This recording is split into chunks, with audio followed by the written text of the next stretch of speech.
Welcome everyone. In this lecture, we will look at the subject of reading molecules in the RDKit. So as you can imagine, reading molecules is usually the first step in many scripts and workflows. Whether we want to develop a machine learning model or to do some type of chemical analysis, the first step is to usually read a dataset of molecules that we will use in our work. Now, reading molecules in the RDKit is simple and straightforward. However, there are a few concepts that we need to explain, and especially that we are at the beginning of the course, there are some concepts that we are encountering here that needs to be explained in details. But once we cover those topics, it will be simple and straightforward to use the reading functionalities. So first, let's import the chem module. So from RDKit, import chem. Now the chem module contains the functionalities needed for reading and writing molecules. So whenever you want to read a molecule, you will need to import the chem module. Now in this lecture, we will look at how we can read the SDF files. Now SDF is one of the most common, or if not the most common, file type for storing small molecules alongside the SMILES formats.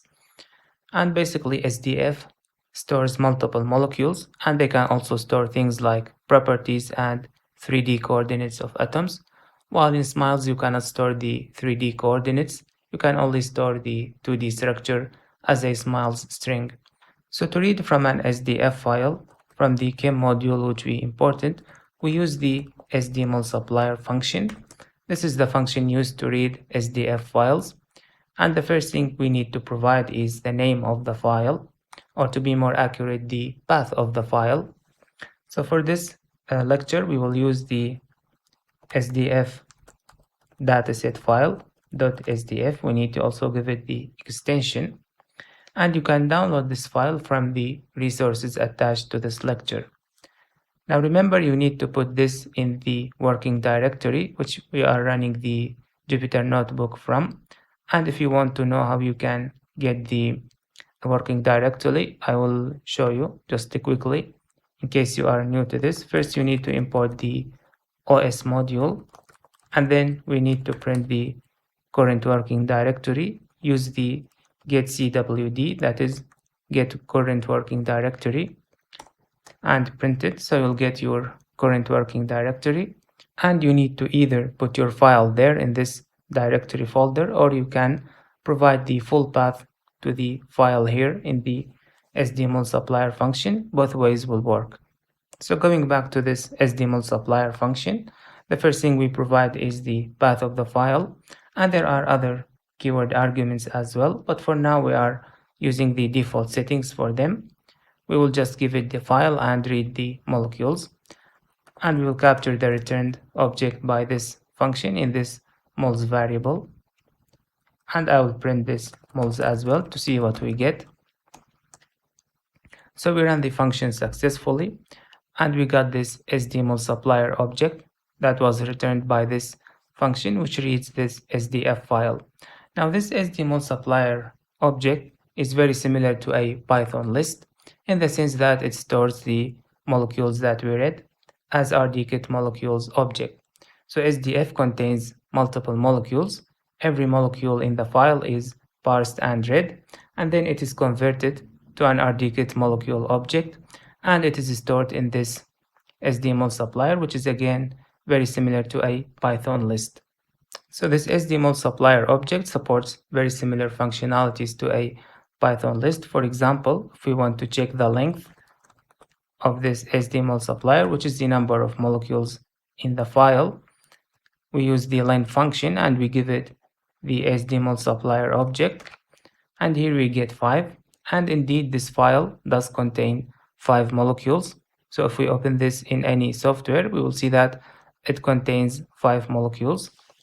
And we can also index it, meaning we can access the elements by their index. For example, if we want to access the first molecule, we simply give it the index like we are indexing a Python list. So if I run this, we get an RDKit molecule object. So this is the first molecule in the file. It was read successfully and converted to a mol object that is an RDKit molecule. And we can now use this in our work, for example, to calculate descriptors or to use it with any RDKit functions. Now, another important and very common thing to use with the SDMolSupplier is to iterate or to loop over the molecules. So after we read the molecules, it's very common that we want to loop over them and perform some operation. And this is done directly using a for loop. So it's very common to do for mol in mols. That is, we loop every molecule in this mols SDMolSupplier. And if I print the molecule object in every iteration or loop, let's see what we get. So as we can see, for the first iteration, we got the RDKit molecule object. The same thing for the second one, the second molecule. Now for the third one, we got this non-object or non-instance in Python. And basically, this happens when a molecule fails to be read.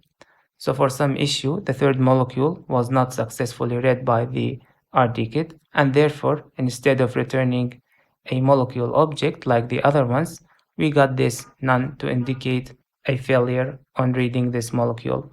In the next lecture, we will talk more about why molecules fails to be read and how we can deal with this when we discuss the subject of molecule sanitization. Now finally, if you want to convert this SDMolSupplier to an ordinary Python list, you can simply use the list function and you give it the mols, that is the output from this SDMolSupplier function. And let's call this mols list. And then if we print it, as we can see, we get this ordinary Python list. The first element is the first molecule object, and the second element is the second molecule in the file, and the third one is the failed molecule, which returned none, and then the rest are also successfully read RDKit molecules objects. So you can convert it to a normal list, but usually using this object, the SDMolSupplier, is good enough for most purposes.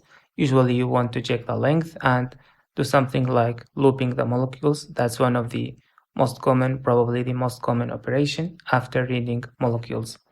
Now, one thing to note about the SDMolSupplier function, the one that reads the molecule, is that this is called a lazy loading. So it's more like a Python generator rather than a Python list. So the molecules are not loaded into memory until they are requested, whether by indexing or by looping them. Now, if you are not familiar with those topics, this is not very important or significant. Basically, it means that the molecules are not actually loaded into memory until we request them or need to process them.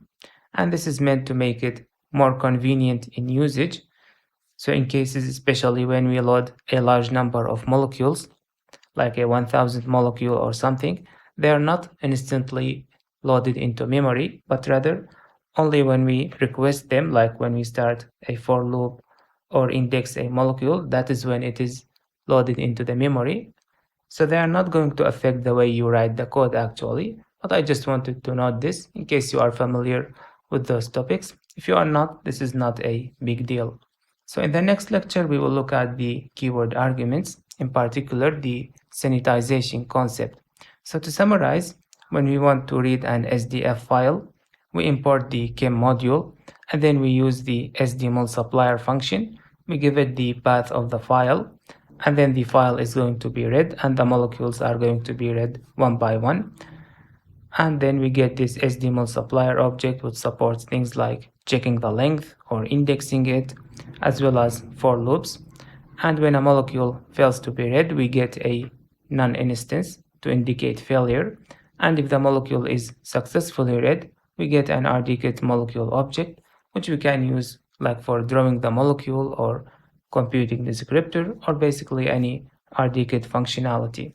And you can always convert it to a normal Python list. Just use the list function. So now the molecules will be placed in a Python list. So this concludes this lecture. If you have any questions regarding this, please leave it in the Q&A part of the course.